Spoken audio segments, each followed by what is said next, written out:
Today on Locked On A's, I am joined by Lauren Campbell of Locked On Red Sox because we are trading everybody away this week, apparently. I had Stacey Gotsulias of Locked On Yankees on yesterday. Today, Lauren Campbell is trying to take away some of the A's vaunted pitching staff. So let's get into it, you guys. You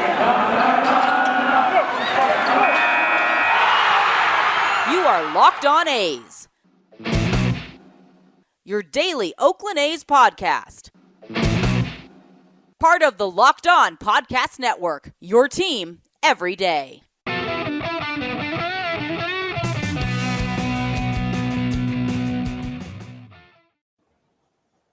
How's it going, A's and Red Sox fans? Welcome to episode 385 of Locked On A's. I'm your host, noted baseball fan Jason Burke, and today I am joined by the outstanding Lauren Campbell of Locked On Red Sox. I always point to the wrong side. I don't know. No, I got that. All right, sweet. You did it. Look at you. I can't motion to the other side because there's a window right here, so I don't have a lot of space. So yeah, I got Lauren over here, and if you guys are new to the show, you guys can follow us at Locked On A's on Twitter and Instagram. Lauren, where can people find you? You can find me at Lauren, 3 Laws, Lauren with 4 R's, and Locked On Red Sox at LO_Red Sox. So that one's a bit easier. I like it. And also thank you so much for making Locked On A's and or Red Sox your first listen of the day. But you DM'd me about a month ago and we're like, hey, how about those A's pitchers? Can I have some? And I was like, I don't know, maybe. And now it really looks like you might be able to have some if the two sides can make a deal. And so that's what we're going to see if we can do today is make a deal for some of the pitching. But before we get into that, I do want to ask you one question that's been circling around my mind most of 2021. And that is, are the Red Sox good? I don't know still. I know that they had a good season, but are they good?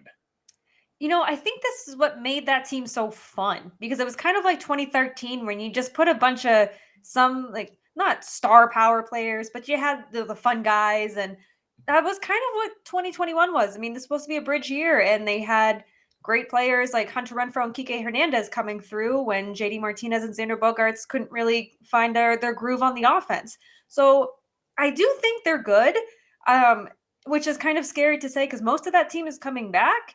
And they're trying to get better, especially now with Erod gone. So they have a lot of flexibility now to get a little better. And that's where your A's might come in. I mean, losing Erod, and this happened just a couple of hours ago as we're recording this. He signed with the Detroit Tigers. I did not look at the specifics. Was it like 5 years, 80 million, something like that? I'm not positive. Yeah, 5 years, 77 mil. And that's what Passan reported. So you're right around there. Yeah, all right. I took a glancing look and I was like, hey, what did he sign for? Hey, that's not bad. Good for him. And Yeah. I think there's an opt-out after 2 years, I think, and some sort of no trade clause. They were still working out the details when I went through the thread. I was very early on, so I'm sure the details have been reported by now. But he was a big part, and it felt like there was always a little bit of room for him to get to another level, and maybe he'll do that with Detroit. But I always liked Erod. He seemed like a good guy to have on staff. Yeah, I feel like he was a solid option. He certainly bounced back in the postseason with the Red Sox this year. He started the season 5-0, and then he kind of struggled throughout the year. But I think he'll have a better role in Detroit as like a 2 or 3 starter. He'll be able to kind of elevate himself. But good for him. I thought he was going to take the qualifying offer, boost his stock, and get a big deal next season. But good for him.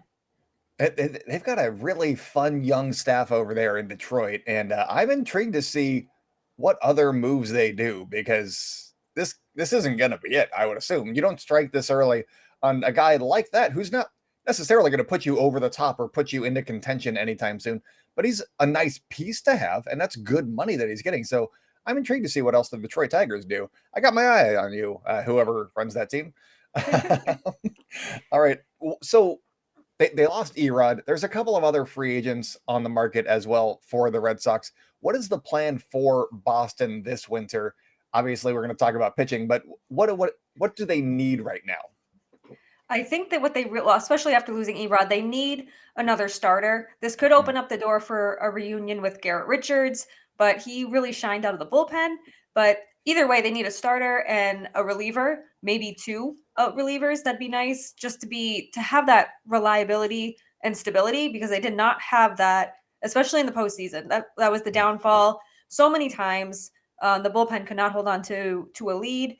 The offense, I think, is fine. It just went quiet in the final 2 or 3 games against the Astros. So I think that the offense itself is fine. I think that it's dangerous through and through the lineup, but you really need to look at this pitching because it's really been an issue for the team the last few years. It's always been the bullpen and trying to get a starter to go more than 4 or 5 innings. I think the last time we talked, it was July. When did you take over? Because it was like right when you came on to Locked On Red Sox. It was July. And I believe that Garrett Richards had been struggling because he was not allowed to use sticky stuff anymore. You said that he was finding success in the bullpen. That's interesting. What did he do different? I'm just intrigued by Garrett Richards right now. So, I think it was just a matter of not needing to go through the rotation there for 3 or 4 times. And he was able to really focus and work on his stuff. I believe he said that he even was throwing pitches that he never threw before, and he was trying to learn that, because once you take away that sticky stuff, I mean, we saw it even with, Garrett Cole. He had an issue with it, and Garrett Richards was, very, very vocal about needing it and being like, thank God it's happening now in my career. I was never going to be a Hall of Famer anyway. But, I think that changing your focus and realizing that you can elevate your stuff and use maybe a curveball more or a splitter more. And then when it's not easy to learn a new pitch, especially when you're 34 and you're past your prime and you are what you are. But he found ways to attack the lineup and elevate his pitches to his advantage because he knew he wasn't going back into the starting rotation. I just started a new job and I'm trying to learn new things. I'm like, man, this is rough. I have to say for here or to go for everybody. Okay, cool. Let's do it. And I forget sometimes. And then they're like, okay, well, what cup do they want? And I'm like, no idea. It's great. I love working in coffee. I love talking to people. So it's fun. Yeah. Do you have any questions for me about the A's real quick before we send it over to our first sponsor of the day? What the heck are they doing? Are they is there a fire sale going on over there? That is a great question. I don't know yet. We'll figure it out. Obviously, I think that with Bob Melvin, there was a mutual respect, and Bob Melvin loved being with the A's, but you could see that he was getting a little bit, not tense or, anything like that. But he was like, I really wish that we could do more. And the San Diego Padres, perfect opportunity for anybody, and especially somebody as well-renowned as Bob Melvin. I'm so happy that somebody that I like gets to go manage that team. Jace Tingler didn't know anything about him. Don't care. But Bob Melvin is going to be great over there. I'm so happy for him because the San Diego Padres, who doesn't like the San Diego Padres and Fernando Tatis? That's going to be a fun time. And so that could be writings on the wall and, everything's going to be, terrible. And it probably is because I've been bookmarking this winter as the time that the A's were going to sell for over a year now. That's just how it works every time. So was it necessarily a sign of things to come, or was it already going to be happening and he wanted to get out? We'll see. They still need a new ballpark. That's really the main focus of the winter. If the A's can get some good votes, get a good EIR, environmental impact report, in their favor, and then get some binding votes with the city, the county, the Port of Oakland itself, then it's going to be a good offseason, no matter who's on the team, because it's going to be dark times. But the A's have, as I've said a few times to guests now, they have 13 free agents. And so for them to compete again while keeping everybody when their payroll's already at like $85 million, I think it's $79 million now, they're not going to go spend a bunch of money to go get better free agents. It's like, all right, well, what are you going to do here? How are you going to fill all of these spots? You can't just pay everybody league minimum. So it just kind of makes sense if they're going to start trading guys right now, if they're not going to be spending money. And they got some really, really good guys to trade right now. You got Frankie Montas, whose value is extremely high right now.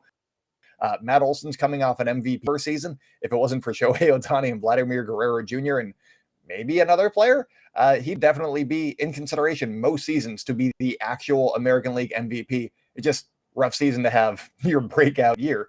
And so they got those two guys as real valuable trade chips. They also got some younger guys that they could hold on to, but they could be blown away for somebody like Sean Murphy. and see what happens there. So they could go all the way down to the studs and trade anybody with a bunch of value, no matter how long is on their contract, or they could go and trade, your Olsons, your Montas, and, maybe Matt Chapman, depending on what the offers are that they're receiving. But you also got Chris Bassett and Sean Manaea that are on, 1-year deals at this point, basically. So it could be just the core, or it could be all the way down to the studs, and maybe we recognize like Seth Brown and maybe Ramon Laureano next year. And then it's it's 25 other new guys. It'll be interesting. So that's what's going on with the A's right now. But I've got a question for you, and I'm going to ask it coming up after the break. I'm going to ask you, who you after on the A's? So we're going to get into that coming up in just 1 minute. So stay locked in. We're Locked On A's and Red Sox. We'll be right back. We're back and better than ever. A new web interface for the start of the basketball season and more props, odds, and lines than ever before. BetOnline remains your number one spot for all basketball and football action this season. Head to our new updated desktop or mobile website to sign up today and receive your 50% welcome bonus on your first deposit. Just use our promo code Locked On to receive your bonus. That is code Locked On, all caps. It's highlighted if you can do that. All caps, Locked On, one word. That's the code that you want to use for your 50% welcome bonus. From basketball, football, NHL, boxing, and UFC, right down to your favorite Vegas casino games. Do not wait to take advantage of all of the amazing offers available for the 2021 season. BetOnline is the fastest and easiest way to bet on all of your favorite sports, and that's because BetOnline is where the game starts. And so for the YouTube people, I usually like to have like a 30-second interlude where I ask them a question and make them fill up my comment section. Today, who would you trade to the Red Sox, assuming that they're going to get one of the A's big three starting pitchers? Who would you be looking to unload to Boston? I know we don't like trading with the Red Sox or the Yankees, but hey, they're in play, so we're talking. And who are you looking to get from their farm system? Let us know down in the comments below. Lauren, do you have any questions that you would like answered in the comment section?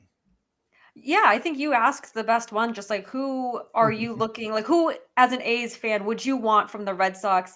Assuming no one is untouchable. So anyone's on the table, any farm prospect, any big name on that. And yeah, post some deals, because I love when people do that and they're like, it's like a fantasy football trade. Like, you have to analyze it, maybe throw it into an analyzer and figure it out. So would love to see if assuming no one's untouchable, who the A's would love to get from the Red Sox. My only thing is, could you please spell the players' names right? Olson with an O, two O's. No, there's no E in Olson if you're going to include him. Bassett is Bassitt. It's simple. It's right there. I don't know why it makes me mad, but it does. It's probably because I used to edit sports writing, and I was like, guys, it's their name. That's all. Anyways, let's get back into the show. Welcome back to the Locked On A's and Red Sox crossover podcast. Thank you so much for making both of our shows your first listen of the day. We are free and available on all platforms. One more time, I am at @ByJasonB on Twitter. You can also follow the show at Locked On A's on Twitter and Instagram. We're also on YouTube, just like Lauren. And if you guys have any questions for the A's or about the A's, not for them, I guess about them, it'd be lockedonathletics@gmail.com. And I'm going on paternity leave, so send me some questions so I can get some episodes in the bank, please. Lockedonathletics@gmail.com. Lauren, one more time, where can the people find you? Find me on Twitter at Lauren, 3 Laws, Lauren with 4 R's, Locked On Red Sox. Also on Twitter at LO_Red Sox. Send all the questions to the DMs. They're both open, mine and Locked On Red Sox. So if you have any questions, send those right on over. I really love asking for your social handles because it makes me laugh every time. And I think that just in the middle of segments, I'm going to be like, hey, Lauren, what was your Twitter handle one more time? It's going to be a lot of... All right. So I said before the break, I was going to ask Lauren this important question that'll be the jumping off point, I guess, for the rest of the episode. And that is, hey, who do you want on the A's? Who is intriguing to you? I know we've talked pitching. Is there anybody else? Which specific pitchers? Who are you looking at? I really like Sean Manaea. He's a dependable left-hander, and now the Red Sox need a left-hander after losing Erod. And also, it wouldn't hurt because as much as Chris Sale is a very proven pitcher, this is going to be his first full season back from Tommy John. It's it's positive that he'll have a full off season. He'll have a normal off season, granted, anything with the CBA and potential work stoppage, but he will have kind of everything normal for the first time in 2 years. So that's definitely reassuring, but it won't hurt to have him as Sean Manaea as a dependable left-hander there. 10.2 million left on his contract, so it's really not that much money, says me, who doesn't make 10.2 million a year. But I think that's still doable. I think it's obviously much cheaper than what Erod was going to get on a qualifying offer if that was the case. And he, as the Red Sox know, can be unhittable at times. I mean, he no-hit the Red Sox in 2018 against Chris Sale. So he can be really, really dependable. And I think he had 32 starts for Oakland last year. So, it's up there with Evaldi, who can start 30 plus games. And that's durability. And sometimes the Red Sox have struggled having a durable pitcher. I really like Sean Manaea, and I wouldn't mind if the Red Sox just kind of like, come on over. That is a very intriguing option. There are definitely pluses and minuses with Sean Manaea. And I thought that you were going to go Frankie Montas. So that is intriguing to me. Also, he's a lefty, so it makes a lot of sense with Erod, as you were saying. That's kind of where I was like, she might go Manaea. Well, let's see how this goes. I know that his numbers aren't sterling overall for the 2021 season, but he had a really rough August. And that's because I think his arm got tired and he pitched through it. And just because the A's needed him to pitch, and Chris Bassett had just gotten hit in the face, so they needed him to pitch. They were already pulling from their depth to try and stay in contention. And he had like a 9 ERA. But otherwise, I mean, for the entire season, he had like a 3.9 ERA. So that's how good he was the rest of the year. And I think that he can be that guy. He can, every now and then, he'll get into trouble early and he'll go like 4 innings. But he can also go 9 innings and give up like 3 hits. He started pitching inside up to righties with his fastball. He started being more confident in his pitches, and you could see that a lot in 2021. And so he's a very solid pitcher. He is one of the nicest people that you will ever meet. And I have many fun Sean Manaea stories. I love that guy. I definitely would like to see him just be happy. So if he would be happy with Boston, that'd be great. One intriguing thing for me, if he was to go to the Red Sox, is I think he's had 2 starts in Fenway. Neither of them has gone particularly well. So is it just pitching in Fenway, or is it facing the Red Sox in Fenway? One of those 2 things means that he might be okay for the Red Sox. The other one is not a great acquisition. So does that worry you at all? I don't, because it's not too many starts. It's a small sample size, and it'd be easy to say either way. But for me, I feel like it's because it's the Red Sox. It is a strong offense, and Sean Manaea has also been good against other strong offenses as well. I think that if maybe he had 6 or 7 starts at Fenway and they were all kind of bad, I'd be like, oh, well, we can't just have a pitcher who's good on the road. Even though the Red Sox in general are a good road team year after year, it seems, but that doesn't worry me too much. His ugly August doesn't really bother me too much. I feel like when you're a pitcher and you are a pitcher who's like relied upon, that you're going to get overused, especially when you're in a playoff race toward the end of the season. They're just going to tote you out there and be like, give us all you can. And who's not going to do that on a competitive team?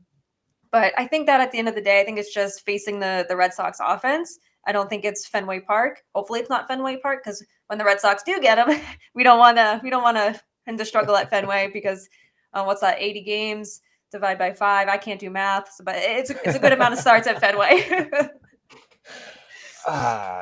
What is that? Like 13? Somewhere in there? It's right there. I'm good at like approximation math, but not necessarily off the top of my head. Oh yeah, that's a weird number. So I think he'd be a good fit, honestly. I think that he'd do well there. I don't know how much the pitching to righties there would impact him just because of the Green Monster. Maybe that's a new thing that he'd have to deal with. There are more pitchers or hitters parks in the AL East than there are in the AL West. So could that impact his numbers? Would it matter? Because the Red Sox have a much better offense than the A's. These are all things that would be very, very interesting questions to find out. And you'd have 1 year to figure it out, because that's what's left on, he's arbitration eligible. So the projection that is, 10.2, I believe. And yeah, it'd be a very, very intriguing guy to go after. And we're going to see if we can put together a trade package coming up here in just 1 minute. So stay locked in with Locked On A's and Red Sox. We'll be right back. There's no ads for this one, so I'm just going to go right back into the show. Perfect. Welcome back to Locked On A's and Red Sox. We are having a special crossover. I'm about to attempt to trade Sean Manaea to the Red Sox. We're going to see if we can work out a deal. Before I get into that, though, I do want to say I thought that you were going to go after Sean Manaea, and I was like, I don't know that there's going to be a deal here because his value, according to the baseball trade simulator website that I just use is, comparing, not necessarily this is exactly what you need to get for this guy, but like, hey, this is kind of where, they're valued. What are we kind of looking at here? And it's what I used for the Yankees crossover that I did. And I thought that I asked for a lot, but according to the values, it was about right for Matt Olson. So everybody seems to either be very angry or very happy about that, depending on which team you root for. So with this one, it was Frankie Montas is one of the A's most valuable guys. And other than the top two prospects on the Red Sox, which would basically either the A's would be getting a lot of surplus value or would be like a 1-for-1 trade, it didn't really make a lot of sense. So picking Sean Manaea makes a little bit more sense from a trade perspective, I think, valuation-wise. And so I'm intrigued by that. You could just give us straight up Xander Bogaerts if you want. I don't think that would be with the A's financial plan. I don't think the Red Sox would want to do that, but you guys would have some surplus value according to the website. So there's that. Just because he's owed $20 million, that's the only thing that's hampering that. But I could see like a Jeter Downs and then maybe a piece or two package. Jeter Downs is right there. You got Sean Manaea at 18.5 valuation. So that's where we're pulling from right there. And then Jeter Downs is in an 11.8. He's obviously from the Mookie Betts trade with the Dodgers, and he's a middle infield prospect. I don't know that the A's need more middle infield prospects, but he is a good prospect. And I could see the A's just like, hey, let's just keep getting the best players that we can. And for Sean Manaea, you're not going to be getting one of those top tier guys. So why not get a pretty good guy? And so Jeter Downs makes a little bit of sense as the centerpiece of this deal. Another deal involving Jeter Downs. And then one guy that I really like is Brian Mata. I know that he just had Tommy John surgery, but he seems intriguing to me. I also like his name. And so those two guys combined would be 17.8. And then for no reason other than his name, really, I like Thaddeus Ward. Thaddeus Ward, the number 20 prospect on the Red Sox baseball or MLB prospects Red Sox list, is interesting. He has an 81 to 85 mile per hour late biting slider that he can control. And the A's need more. They need more heat. They need more slider action. They don't have those things. They are more pinpoint control guys. And they got to. Thaddeus Ward is a guy that can control his slider, get swings and misses with guys reaching off the plate. I like that. He's also 24 years old, so he's not going to be necessarily as closely guarded, I don't think. I think that he could be a throw-in to a potential package. So I think that that's what I would be offering. Am I super happy about it? Not necessarily, but I think that would be roughly the framework that we'd be working with is Jeter Downs, Brian Mata, and Thaddeus Ward. I don't hate it, but I am a little hesitant to trade Jeter Downs because he is showing a lot of potential. Mm-hmm. The whole Mookie trade, like, do you really want to trade another piece from the Mookie? Not another piece, but not that we've traded other from the Mookie trade, but do you want to trade a piece that you acquired from a Mookie trade that was so not really received well in Boston and among Red Sox fans for a number of reasons, but would you want to be like, oh, I can just see Red Sox fans now being like, oh, they lost the Mookie trade, and look, here they go trading all their farm system guys away. Brian Mata's certainly interesting. He is coming off the Tommy John surgery. That's always risky, but you look at Eovaldi, who's had it twice and is just dominant all of a sudden. It looks setbacks here and there, but he's had his time. And then, oh, my brain just died. Who was the third one you said? Thaddeus Ward. Thaddeus Ward, duh. They're all. Would I want to trade all three? Yes you would. I don't know. I think that's a big ask. 1 year of Sean Manaea. Well, that's if we could, do like a sign, he would trade. The Red Sox would trade for Sean Manaea and be able to sign him. However, I mean that's a risk too. You don't really know what you're going to get with him. But you do get the durability, the 30+ starts. Do you want to give up potential pitching prospects in a farm system where you never really had that for a while and it's starting to build up again just to get 1 year of Sean Manaea? I'm going to say no. If I'm high in bloom, I'm respectfully saying no. I'm not just hanging up the phone. I will say goodbye. I mean, it's intriguing. It is. Is there an offer out there that you would consider? Because Jeter Downs, it basically goes, you got Jarren Duran, who I don't think the A's would be interested in because he's 25. And you're like, all right, well, we could use him. And he's got 5 years of control, but he's only 2 years from arbitration. And how does that fit into our window? You want guys that probably haven't made the majors yet. But he's good. He's a good player. And then you got, I'm going to say Tom York. I don't actually know his first name, but York. Nick York. Nick York. Tom York is the singer for Radiohead. Are they still a band? I don't know. And his value is also more than Sean Manaea's. So the fifth ranked prospect, according to Pipeline, in the Red Sox system is Jeter Downs. And then you go down and it's, I only wrote down last names. Yeah, I got Bello. Brian Bello? No. Bello. I'm having a Monday, man. We recorded. It is Brian, Brian, but Bryan. Brian. I was right. Okay. I've looked at these names a lot. He is also a righty. And so it'd be a couple of righties. It'd be, Bello and Mata. And then it'd be more players, which could be nice, I guess. It's just a matter of finding the right combination of guys, because they're probably going to want somebody like a Blaze Jordan, who's 18 and was already in A-ball and is a couple of years away from debuting. But is his defense going to be good enough to allow him to play third base, or is he going to move over to first base? There's a lot of questions. He's a bat guy. And also, are the A's going to be breaking ground in Oakland? Because it looks like there could be a wind tunnel that could really diminish lefty bats. So would they want somebody like Blaze Jordan playing first base for them? And also, what's going on with Tyler Soderstrom? Is he going to be playing first base instead of catching for the A's? There's a lot of stuff at play, and I don't know that the two teams necessarily match up perfectly for a trade, but there is one that could be had if you find the right pieces.